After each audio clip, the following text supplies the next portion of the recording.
buongiorno per la 18ª puntata di Sardegna Sacra on the Road. Buongiorno da Ilaria, Adriana alla regia. Buongiorno a tutti. Oggi siamo a Carloforte e come vedete ieri eravamo sole, oggi invece siamo in tanti, quindi iniziamo con le presentazioni.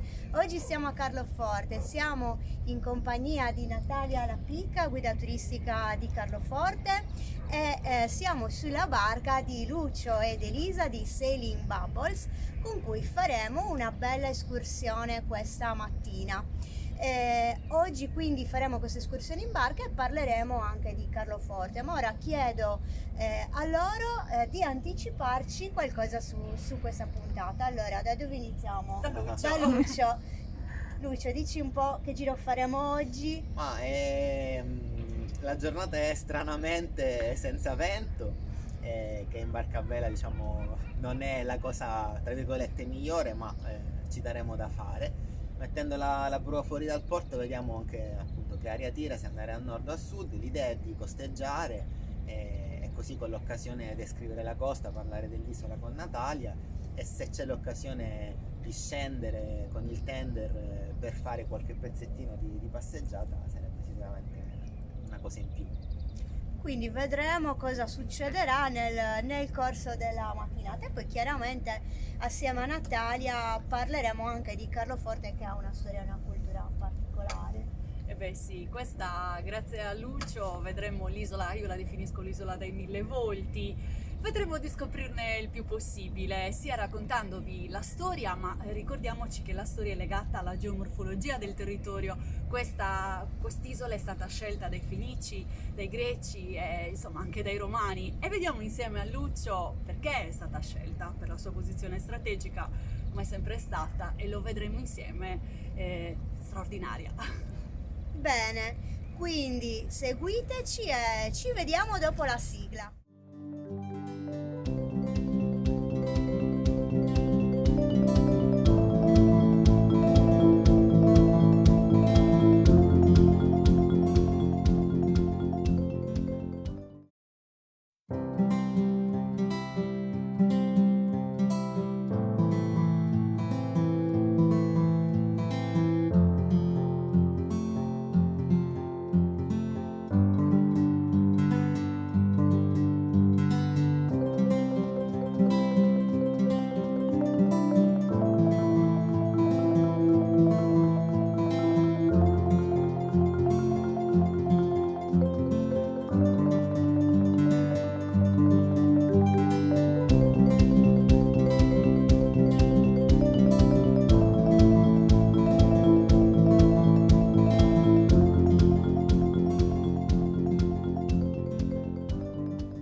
Ecco ragazzi, come vedete siamo usciti dal porto e abbiamo iniziato a navigare. Lucio, dici da che parte stiamo andando? Sì, abbiamo messo prova a sud, diciamo che appunto per il momento vento non ce n'è, quindi cerchiamo di fare, ci mettiamo diciamo tutte le possibilità dentro per poter fare il giro completo dell'isola, e poi se avviene un po' di vento ovviamente apriremo le vele.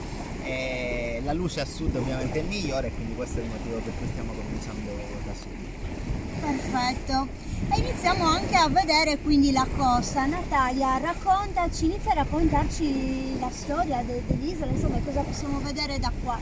Bene ragazzi, allora da qui innanzitutto vediamo il primo porto commerciale. Noi avevamo un porto fenicio, stiamo parlando dell'VIII secolo, tra l'VIII e il VI secolo a.C., che è dislocato nel forte San Vittorio, che noi adesso ci stiamo passando di fianco. E pensate, l'isolotto, prima era un isolotto, che poi ha permesso di formare la salina, perché è stato chiuso, è stato fatto un ponte e nei secoli recenti è stata realizzata la salina di Carloforte, la salina di Stato. Ma questo porto commerciale fenicio è importantissimo per noi, perché se guardate la salina si intravede il porto, quindi tutte le pietre sistemate in maniera tale che potesse essere un punto d'approdo per le barche puniche che arrivavano sull'isola. L'isola infatti non è stata fondata per la prima volta dai Carlofortini, ma l'isola era già conosciuta nel periodo punico con il termine Inosim, quindi l'isola dei falli. ecco il nome, la prima connotazione per conoscere l'isola di San Pietro.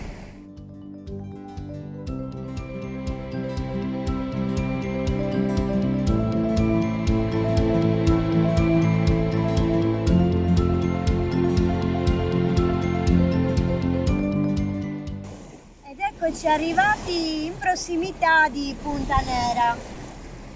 Sì, allora siamo nella prossimità di Punta Nera e anche abbiamo Punta Nera, la spiaggia, i guidi di fianco, ma è importante Punta Nera perché si dice che sia un sito archeologico, che sia stata ritrovata una tomba e comunque vi faccio notare la conformazione anche rocciosa che è un'ingrite riolitica, quindi è quella roccia scura. In verità è molto particolare anche perché in questa zona si dice che sia nata un'altra piccola cittadina, cioè un'altra colonia che non era ligure ma era una colonia di francesi, Villa Vittoria. Villa Vittoria non ebbe mai successo, cioè non si formò un secondo paese dopo Carloforte e Carloforte è stata fondata nel 1738, però questa Villa Vittoria nata in questa zona dell'isola era comunque un secondo paesino che avreste trovato, se fosse andata bene, nell'isola di San Pietro.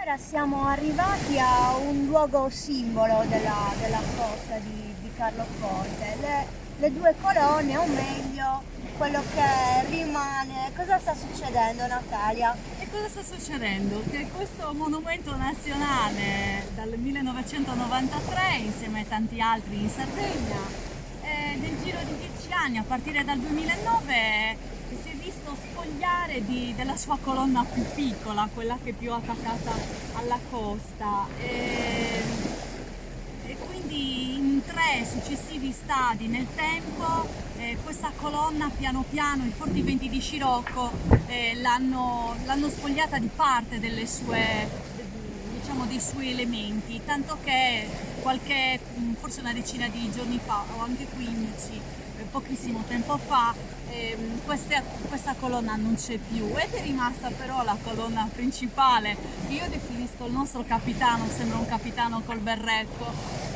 che sorveglia quindi la costa di Carloforte.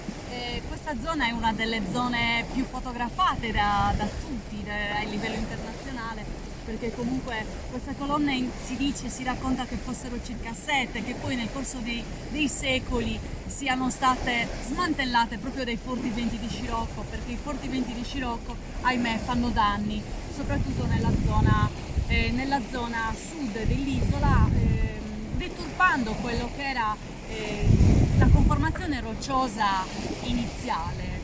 Quindi trovate sempre una costa cangiante, man mano che tornate qui sull'isola nel corso degli anni cambia l'aspetto. Lucio mi diceva che questo è un sito anche molto interessante per le immersioni.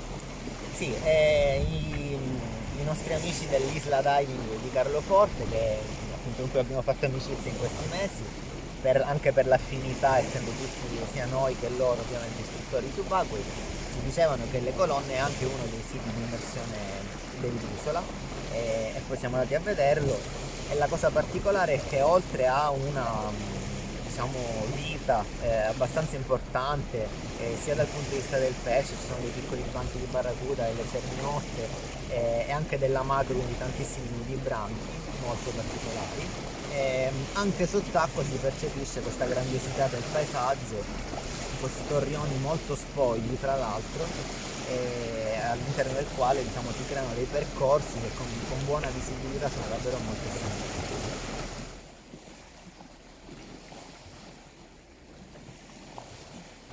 Stiamo passando quella che è la zona chiamata Golfo della Mezzaluna. In verità è molto interessante perché pensate che è stato avvistato una foca monaca proprio intorno agli anni 40 del secolo scorso, che ha dato poi il nome a questa zona, perché questa zona viene chiamata anche la zona del bue marino, foca monaca.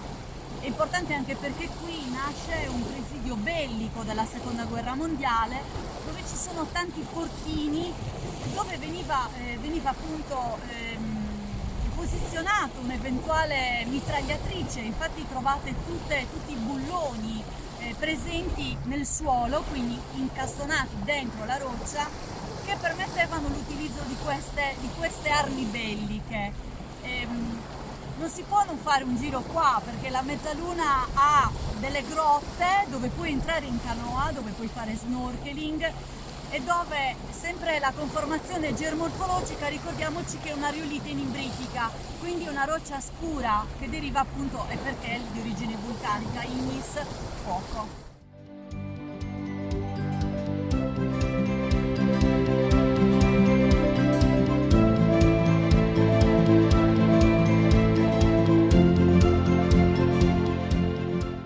Stiamo arrivando nella zona del becco, che è anche interessantissima dal punto di vista archeologico, vero Natalia? Beh sì, perché nel becco abbiamo le cave di ocra, quindi l'ocra che si dice addirittura sia stata utilizzata, l'ocra dell'isola di San Pietro, addirittura a Montessu, nelle Domus dei Janas.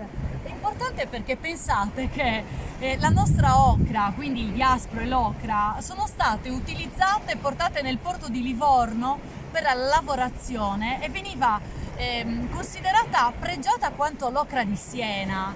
Quindi queste casupole che si iniziano ad intravedere vi denotano la presenza di un villaggio minerario, chiamato appunto il villaggio minerario del Becco.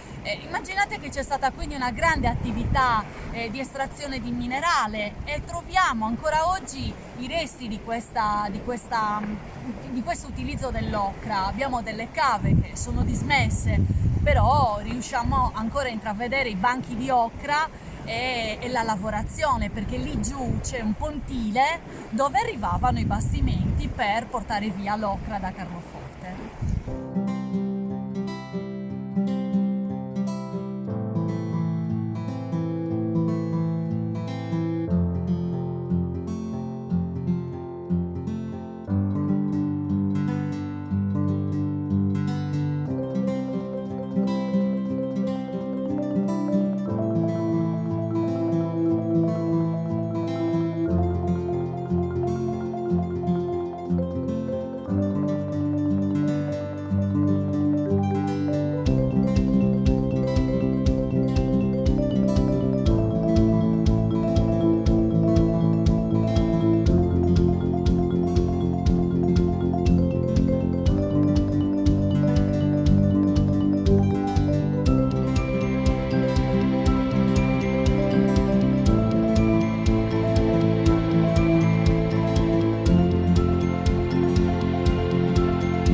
Prima abbiamo detto che Lucio e Elisa sono anche istruttori di SUP, ma in realtà con i loro Sailing Bubbles organizzano quindi delle belle crociere dove si può fare sia vela che SUP. Esattamente. Giusto? Sì, diciamo che la nostra originalità, questo progetto nasce dalla voglia di non rinunciare a una delle due passioni, belle e subacquea, in funzione dell'altra. Quindi quello che facciamo è in giro per la Sicilia, prediligendo le piccole isole e le aree marine protette, e organizziamo settimane in barca a vela, all'interno delle quali però ci immergiamo o insegniamo a immergersi, quindi facciamo anche i corsi, con l'aiuto dei diving, delle strutture locali che conosciamo personalmente, che diciamo in tutti i casi sono degli amici, Grandi amici. e quindi c'è questa collaborazione. Noi siamo, diciamo, lo schema è: noi siamo fermi in rada perché dormiamo sempre in rada, e loro vengono col loro mezzo, ci prendono, i nostri ospiti è uno di noi due, in maniera che l'altro rimane sempre in barca, e andiamo a fare immersioni che guidiamo noi ovviamente, e poi ci riaccompagnano alla fine delle due immersioni generalmente. Bene, interessantissimo. Elisa, parlaci anche un po' più in dettaglio degli itinerari che fate, che comunque sono anche in continua evoluzione, giusto? Sì, esatto. Infatti siamo un po' itineranti in realtà, ci piace cambiare ogni anno e cerchiamo di farlo. Infatti quest'anno abbiamo 3 itinerari, uno con partenza da Castellammare mare del Golfo, che è un luogo bellissimo, magari meno anche turistico degli altri, però si trova proprio a ridosso della riserva dello Zingaro, che è una riserva naturale molto bella. E infatti dal Castello a Mare, dove ci immergiamo anche, andiamo pure a San Vito Lo Caldo e poi da lì possiamo scegliere se andare a Ustica o a Marettimo, che sono due isole bellissime con tanta subacquea di qualità. Un altro itinerario che facciamo invece è su Lampedusa e Linosa, che appunto è un po' più remoto, però altrettanto bello, anzi direi unico nel suo genere. E il terzo itinerario che abbiamo invece sono sulle isole Eolie, con partenza da Capodorlando, se la posso fare, con partenza da Capodorlando. E anche là andiamo nelle isole Eolie, in realtà non le facciamo tutte perché sarebbe un po' complicato e poi a noi non piace la toccata e fuga, piace esplorarle le isole, piace starci, far vedere delle cose che magari un turista normale non vedrebbe, proprio perché abbiamo questo fatto che in ogni isola dove andiamo abbiamo degli amici che ci propongono attività un po' più di nicchia, un po' più curate. E infatti andiamo a Licudi, a Filicudi, dove ci immergiamo perché è molto bello, ci sono delle secche, c'è una secca in particolare di Capograziano con reperti archeologici, è molto molto bello. E infine abbiamo Capomilazzo come diciamo ultima tappa del tour delle Eolie, dove anche lì ci immergiamo, è una giovanissima area marina protetta che però si è ripopolata tantissimo da quando l'hanno fatta e è poco conosciuta, e noi ci andiamo anche per quello, perché ancora non è presa dal turismo di massa.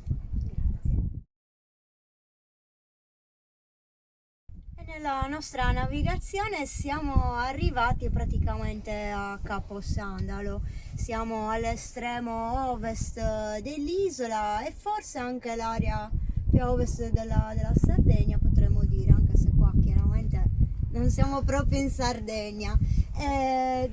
Abbiamo il faro e insomma vorrei chiedere a Natalia di raccontarci qualcosa.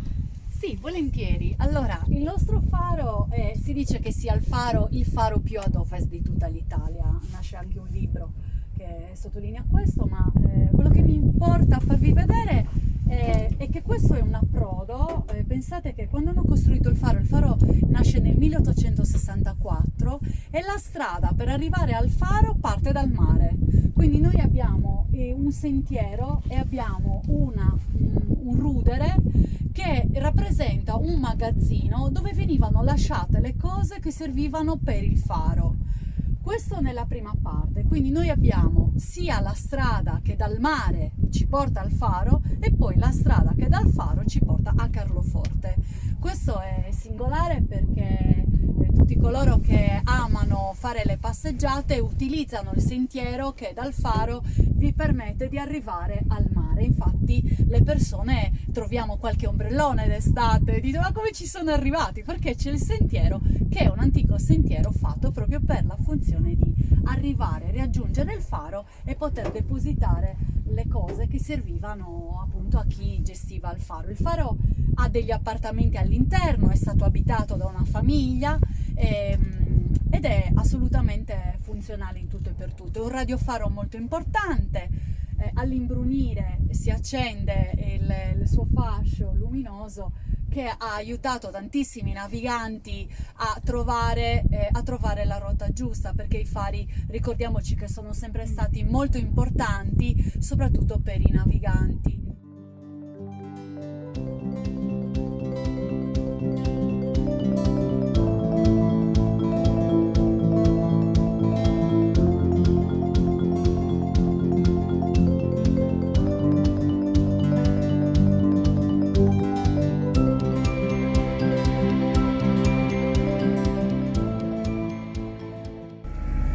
Parliamo un po' anche delle caratteristiche geologiche di questa costa che è veramente interessante. Allora, siamo davanti a Calafico. Come possiamo notare è una roccia completamente diversa da quella che abbiamo visto finora.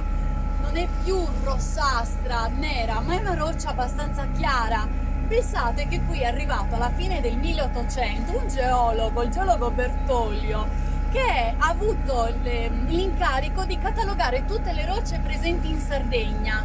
Quando è arrivato sull'isola di San Pietro si è trovato davanti una roccia un po' particolare che presentava appunto questa conformazione colonnare molto molto chiara, ma soprattutto ha notato che era una roccia che non, come dico io, non ospitava vegetazione, quindi vuol dire che i componenti di questa roccia stessa non permettevano la crescita di macchia mediterranea. È importante perché l'ha chiamata Commendite, perché è stata trovata nella zona dell'isola chiamata Commende, quindi noi ci vantiamo, tra virgolette, di aver dato il nome a questa roccia. È una roccia che troviamo a partire da questa zona, la troveremo ancora per tanto del nostro percorso, ed è una roccia fantastica perché illuminata appunto dal sole ci regala, addirittura si intravedono gli elementi di quarzo al suo interno, ma soprattutto è una roccia che è stata utilizzata per fare il prolungamento del porto di Carloforte, perché appunto dà la possibilità di tirare fuori dei bei blocchi colonnari proprio perfettamente squadrati. Prima abbiamo detto che il nome antico in fenicio dell'isola di San Pietro era Inosim, l'isola dei falchi, quindi adesso Natalia parlaci un po' di questi falchi. Allora, diciamo che i falchi sono chiamati falchi della regina in onore di Eleonora, la giudicessa di Arborea, che è stata la prima poi a parlare nella Carta dei Lugu del fatto che non bisognava rubare le uova dei rapaci in genere. Nel 1993 la Lippu si insidia a Carloforte, ma il falco della regina in verità fa un viaggio d'amore. Pensate che persino i rapaci hanno scelto quest'isola per nidificare, partono dal Madagascar intorno ad aprile, maggio in base alle correnti, rimangono sull'isola di San Pietro dove nidificano e rimangono fino a volte anche fino ai primi di novembre. Queste sono le zone costiere scelte dal falco della regina. Qui le insenature che trovate, i tafoni che trovate in questa zona, in questa parte dell'isola, permettono loro di avere una casa che poi è sempre la stessa di anno in anno. Quelli che tornano vanno sempre nella stessa casa, quasi fosse di loro proprietà. E quindi vedete i falchi, l'isola dei falchi. I falchi sono sempre stati dei rapaci che hanno, diciamo così, visitato l'isola e nidificato sull'isola di San Pietro. Oggi grazie alla Lippu è possibile fare delle interessantissime guide per conoscere e monitorare la presenza dei falchi a Carloforte. Grazie Natalia. Luce, invece mi stavi dicendo che ci sono anche altre isole in Italia dove nidifica il falco e tu insomma le conosci bene. Sì, diciamo che gli uccelli migratori, quelli che fanno la rotta Africa-Nord Europa, all'andata e al ritorno ogni anno, prediligono soprattutto le isole, in generale le isole. Più distanti sono meglio è perché assicura loro più calma. Nel caso del falco della regina, per esempio, ma ce ne sono altre, noi conosciamo bene alcune colonie delle isole Eolie. Alle isole Eolie ce ne diverse. Quella più caratteristica è allo scoglio della Canna, che è un faraglione isolato a Filicudi, altissimo, se non erro intorno ai 70 metri di circonferenza, piccolissima, e su questo scoglio ogni anno dall'Africa arrivano i falchi della regina, si insediano per la loro stagione e poi da lì ritornano.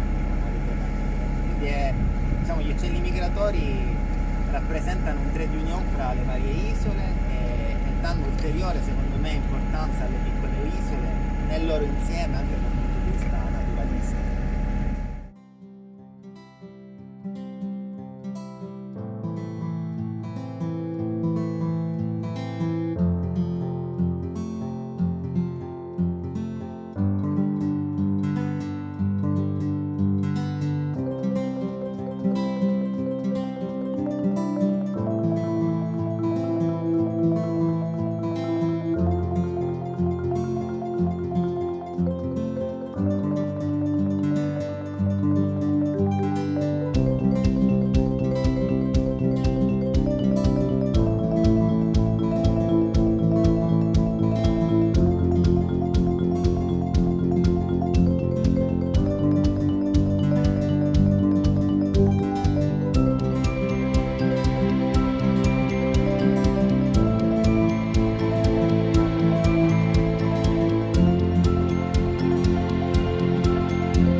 parlando di isole, con il discorso del falco abbiamo visto come ci siano dei collegamenti e tanti fili invisibili che collegano le diverse isole. Lucio ne sa qualcosa perché con il suo progetto 33 isole, insomma, ha fatto un viaggio molto particolare in cui si è occupato proprio della tematica, quindi di raccontare cosa sono questi piccoli mondi, il mondo, insomma, delle isole. Lucio.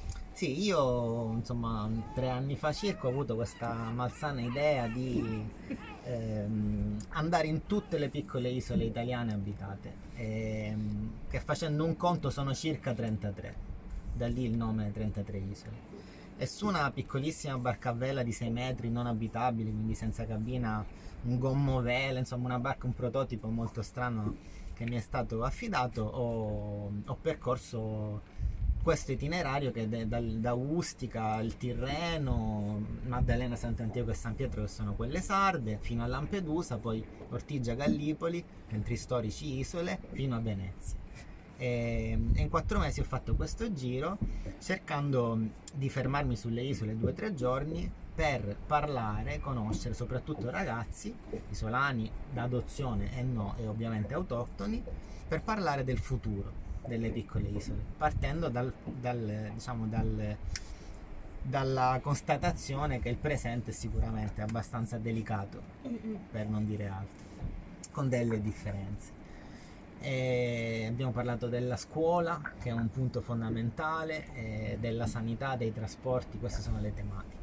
E in quell'occasione appunto ero stato sull'isola di San Pietro, dove ero stato accolto veramente molto bene, quindi era un posto che mi era rimasto impresso. E quando abbiamo dovuto decidere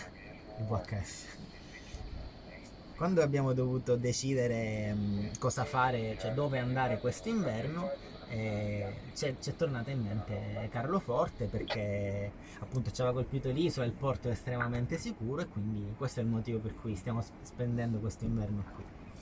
E quindi insomma Lucio ed Elisa da novembre sono qui a Carloforte e rimarrete qui fino ad aprile, quando poi vi sposterete in Sicilia per riprendere i viaggi di cui abbiamo parlato prima. E come forse molti di voi già sanno, Carloforte ha una storia tutta particolare che è molto diversa da quella della Sardegna. E anche quindi una storia e una cultura che ancora oggi si conserva. Natalia, per chi non conoscesse questa storia, raccontiamola. Beh, raccontiamola proprio partendo da un personaggio importante, uno dei miei miti, Agostino Tagliafico. Allora, la storia di Carloforte parte da una colonia ligure che andò, pensate, a pescare il corallo nelle acque della Tunisia, in un isolotto tunisino che era già conosciuto nel periodo fenicio, Trabacca, chiamata Tabarca, e fondano appunto la colonia pegliese a Tabarca. Ci rimangono 200 anni, lì si dedicheranno a pescare questo corallo, l'oro rosso, e a tenere rapporti con la Repubblica Marinara di Genova, fintanto che purtroppo saranno costretti per vari motivi a scegliere una nuova terra da colonizzare per rimanere compatti e poter praticare le loro attività, e sceglieranno l'isola di San Pietro.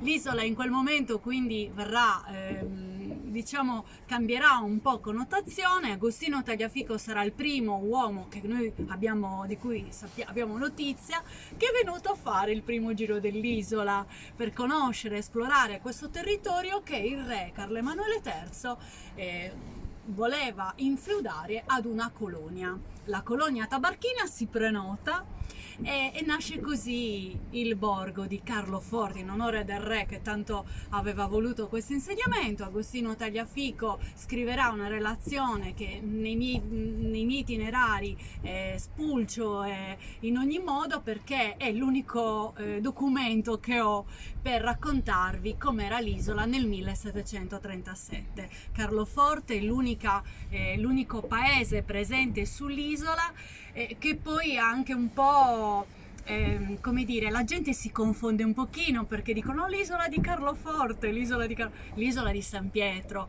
ma ricordiamoci che questa rimarrà sempre l'isola dei Falchi.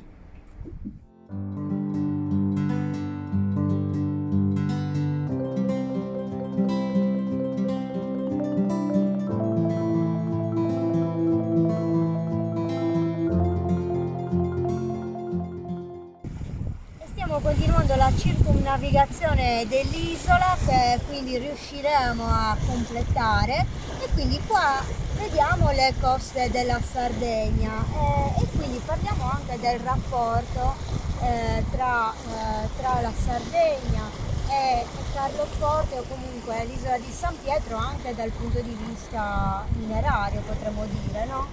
Sì, infatti siamo stati scelti nella seconda metà del 1800 dalle grandi compagnie minerarie che hanno investito i loro capitali in Sardegna per estrarre i minerali più importanti, quindi il piombo, anche lo zinco, come porto di stoccaggio di questo minerale, perché si sono resi conto che la viabilità in Sardegna in quel periodo non era al massimo.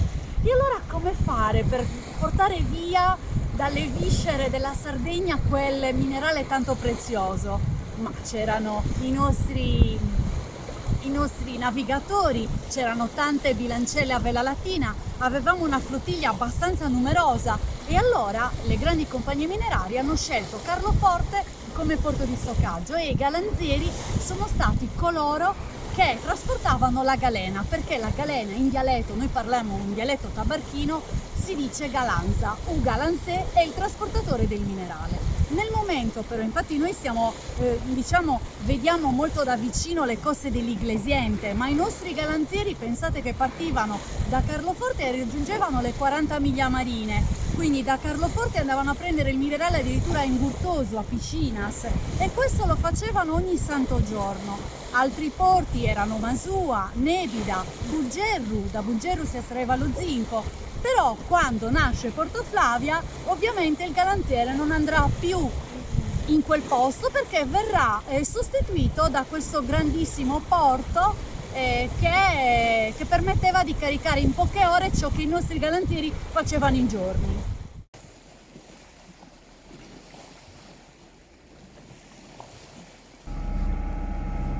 Stiamo quasi per finire il nostro giro, e alle nostre spalle abbiamo l'Isola Piana. Natalia, raccontaci questa storia così particolare, mi hai anticipato qualcosa e veramente anche io stessa non sapevo tutti questi dettagli interessanti.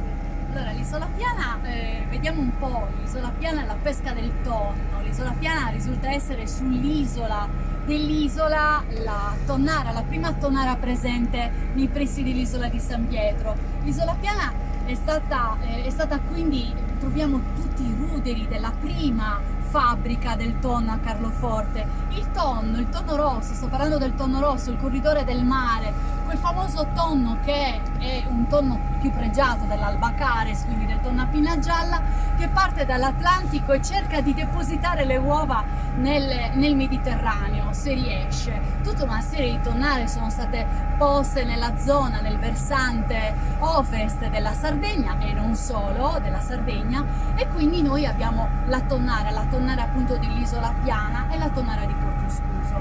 Questo stabilimento della tonnara poi nel corso del tempo si è trasferito dalla tonnara dell'Isola Piana alla tonnara della Punta, che praticamente è la stessa cosa. Pensate che le scatolette di tonno a chilometro zero che vengono prodotte ancora nello stabilimento di Carloforte, che è quello che troviamo alla nostra destra, hanno l'etichetta marchese, marchese di Villa Marina, che è stato colui che ha avuto in feudo, diciamo così, l'Isola Piana.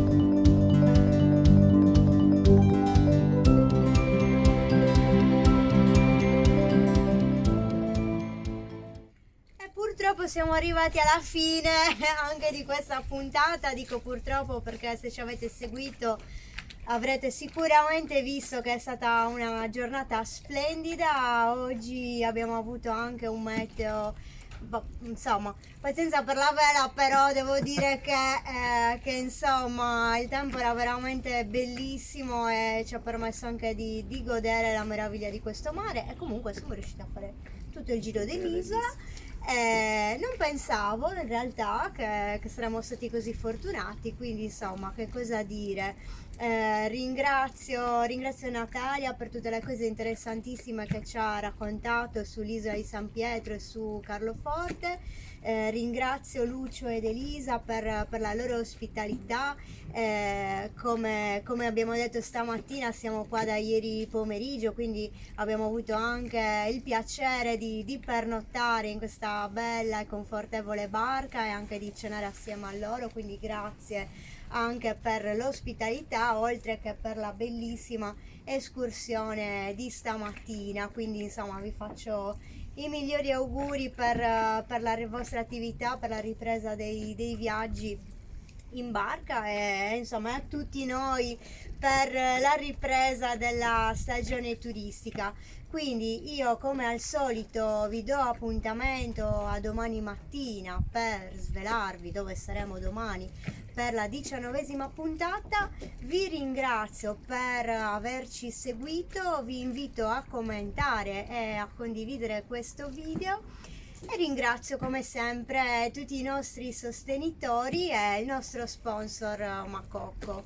Bene, da Carloforte è tutto e vi salutiamo.